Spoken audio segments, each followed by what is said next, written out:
and welcome back to the channel. Ewoma here. How una day? So guys, today is not an upload day for me, but something happened and that prompted me to make this video. It was very triggering for me, to be honest, and it brought up a lot of emotions that I can't even explain. I felt angry, I felt sad, I felt bitter. Hence I'm looking like this. You guys know I like to come correct anytime I want to come and speak to you guys, and this is not my usual mood. So guys, please bear with me. From my title or my thumbnail, you can already guess what I'm going to talk about in today's video. But please, before I get into the video, a quick disclaimer: everything I'm going to talk about in this video is based off of what I read and saw on the internet, okay? So please feel free to research if you need to. You can all bear me witness that of late there have been a lot of bad news on the internet, especially when it comes to schools, and I'm not happy about it.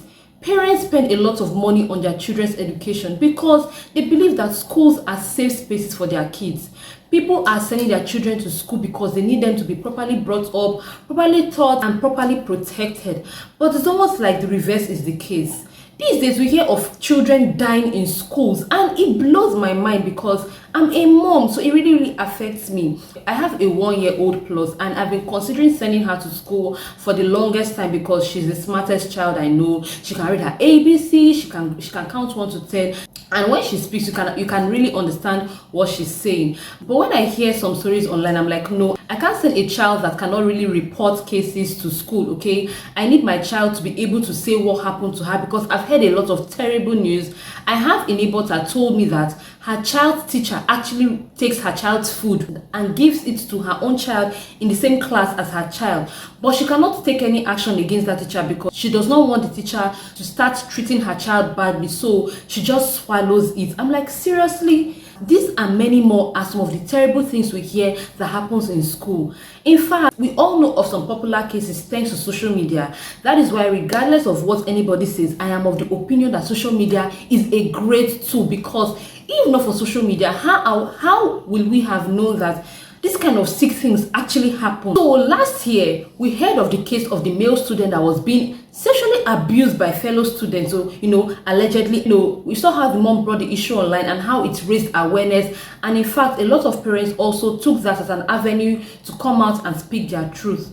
Not long after that, we heard of the Dowen College student that was beaten up by students, allegedly giving a substance to drink, and that child even died. May his soul rest in peace. Okay, while we're still digesting that issue, the Chrisland school issue came up, and in fact, we all know of this one because the video was everywhere. You can imagine waking up as a parent to see that your daughter's video is trending online for the very, very wrong reason. I know that parents have a very huge role to play, but the school should have played their own part. At least we saw how much that case rocked the internet. We saw the protests that followed. A lot of people wanted these schools to be closed, but because the owners of these schools are very influential people, and for whatever reason, their schools were opened again in no distant time, and business went back to normal. So just imagine that this kind of thing can happen to parents that have money to send their children to expensive schools. Who will now fight for the children of parents that don't have as much?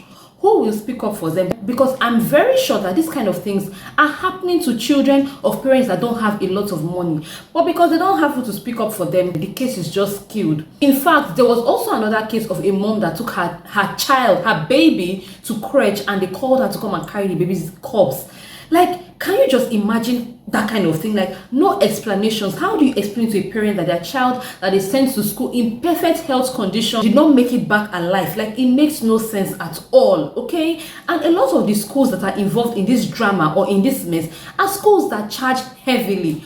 Why will parents want to pay that large sum of money? It's because they expect that their children are getting the very, very best. So you can imagine it's almost like, okay, they spend their money so that their children can lose their lives, or so that their children can be put in harm's way. Just a few days ago, I came across a post of a mother that complained that her 2-year-old child's hair was being shaved off at the back, and 2 incisions were made with a sharp object, okay? If I can find the picture, I'll put it, even though I don't think I would like to do something like that. You can search the popular blogs, I'm sure you'll find it there. Guys, I saw the picture, and it's not like this child's hair was barbed because the hair was rough.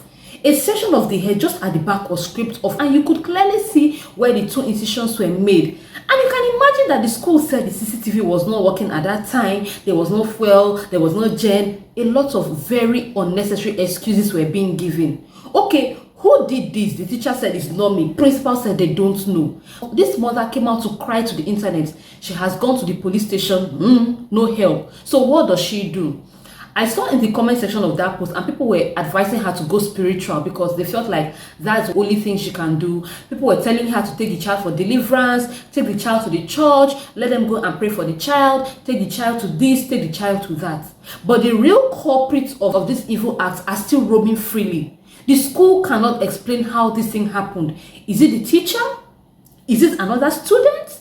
Is it the principal? Because if you see the picture, that cut was done very precisely. It did not look like it did not look like what a child could do. It looked like what an adult did. So who will be held responsible for this act? Who? Isn't that sad? To know that you can no longer feel safe sending your kids to school without hearing one form of evil complaint or the other. Even if we tell parents to keep praying, it makes it look like the parents of the children that these bad things happen to don't even pray at all. So what are we even talking about? I did not even finish, digesting that nonsense I saw. I woke up this morning to see the case of Chrisland school again. A 12-year-old child died on inter-house sports day. How do you explain to a mom that she sent her child to school for inter-house sports and then this child lost her life? Okay, when I saw the post, I was like, okay, a lot of things could have happened. Anything could have caused this to happen. But then I came across a video made by the child's mother, so I decided to watch that video because I felt like, a post could just be a summary of everything that happened. But listening to this woman speak by herself, you can really get more information. And guys, when I watched that video, as this woman was crying, I cried with her because that is the most painful thing you can talk about. A 12-year-old child? No. Like, something needs to be done. A lot of things stood out for me in that video because I remember that she mentioned that she was there before the inter-house sport started and that, the match past went on and she did not see her child. Meaning this child did not even partake in any sport activity. So even when they told her that it could be as a result of, cardiac arrest, I thought cardiac arrest usually happens when some form of physical activity have taken place. And it's a very common thing, okay? Cardiac arrest does not even happen to only old people these days. A schoolmate of mine died in NYSC camp while she was playing volleyball. Yeah, I think it was volleyball or football. And it was from cardiac arrest. And to think that nobody could perform, CPR on her, and that was how she slumped and died on the spot. So when I first heard, cardiac arrest, I felt, But then to hear that the child did not even take part in any physical activity, that was the first red flag for me. The second red flag for me was the fact that there was no medical personnel on ground. When I was in secondary school, during our inter-house sports, there is always an ambulance. There's always the school nurse. There's always somebody, either the physical education teacher, but there's always a first aid box. You know why? A lot of things can go wrong. There are children that are asthmatic. Some of them will forget their inhalers. There are children that will run and faint. A lot of different things will happen. Children will get hurt. So you definitely need a first aid box. Even if you cannot bring an ambulance, at least let there be a nurse, a medical personnel is supposed to be on ground. But this mother mentioned that there was nobody like that. The third red flag for me was that this mother was not even contacted when this thing happened. Because when she went looking for her child, she discovered that a child was being rushed in the school bus. A child fainted and they rushed the child in the school bus. That was how she found out that something happened to her child. One would expect that when accidents happen in school, the parents should be notified first. But no, this child was rushed out, in a school bus, not even an ambulance. The fourth red flag for me was when this mother mentioned that when she eventually even got to the health center or the immunization center the child was being taken to, the mouth of this girl was black and her tongue was black. And that quickly reminded me of the Darwin College incident. Is it possible that this child must have ingested something? Do you guys understand where I'm coming from? Is it possible that this child must have ingested something? Is it possible that there was something else that happened? Because the stories were not really adding up. So guys, please, join in the conversation. Let us talk about this thing. What is really happening in schools? Should we start keeping our children at home? Should we start homeschooling them? Some of us cannot even afford to do that because some of us are working moms. We don't even have the time. That is why we send our children to the best schools possible so that they are given adequate care and attention. And right now, this woman mentioned that the school is asking her to go and bury the child and let all be forgotten. And that makes me to suspect the school. A school that wants to clear their name will even request for an autopsy just to prove that there was no foul play involved. But no, they're asking her to go ahead and bury her child. In fact, when I went ahead to read through the comment section, I could see that in the two instances I mentioned, which is the child whose head was shaved and this Chrisland school, it's almost like there's a repetitive pattern. And this is not the first time this is happening. In the first case, people were like, oh, this school again. So my question is, why are parents sending their children to these schools? If this is something that has happened more than one time, I think it's enough reason for parents to boycott this school. But no, some people are saying, if they close the school, what would the owner of the school do? This is somebody's money. This is someone's investment. But clearly something needs to be done. It's almost like the owners of the school are not being responsible. I even went on to check the Instagram page of Chrisland School and I saw that they still went on to post pictures from the inter-house sports. What kind of damage control is that? How do you explain that a child lost their life in your school during your school activity and then you go on to move on like nothing happened? I am very triggered.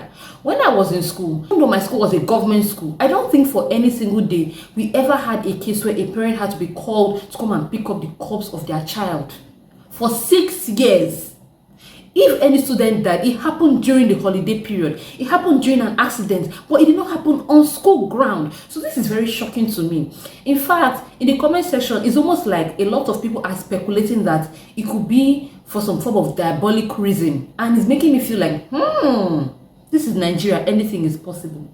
So please, parents, let us continue to speak up. Please join the conversation. It is only when we speak up, that is how we create awareness. I really hope justice is served because this is so painful to watch. This is so painful to see. How long are we going to continue to hear stories of this before we take action? The government needs to do something. Investigations need to be carried out. This is not ordinary. Let us say it as it is. This is not ordinary. You don't just shave a portion of a child's hair. Okay, where is the hair? Why was the hair shaved? No answers. Okay, what happened? The child slumped, cardiac arrest. Well, how come in just less than 10 minutes, the child is already turning black, the mouths are black, the tongue is black? What happened? Like,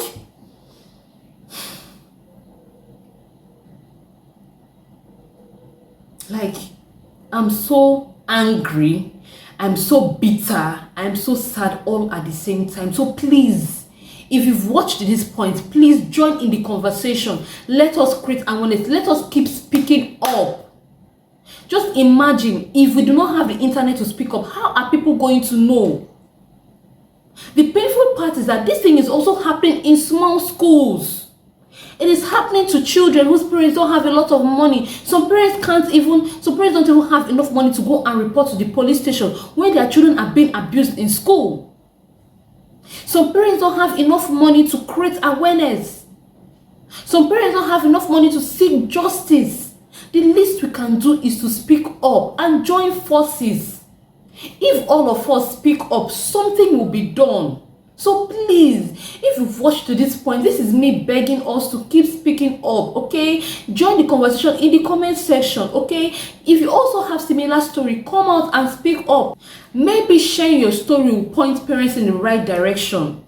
Okay, so please guys, that is what this video is about today. I really did not think I would sit down here and make such a sad and emotionally triggering video, but that is what it is. Okay, my condolences goes out to the parents of these children. I really hope they get the justice they seek, and I really hope that we stop hearing news like this. Schools should be a safe space for our kids and not death trap. Okay, so please guys, I really hope you took something from this video. Please feel free to let me know by giving me a huge thumbs up and by leaving me a comment in the comment section. Okay, thank you guys so much for watching, and I'll see you in my next video. Okay, bye.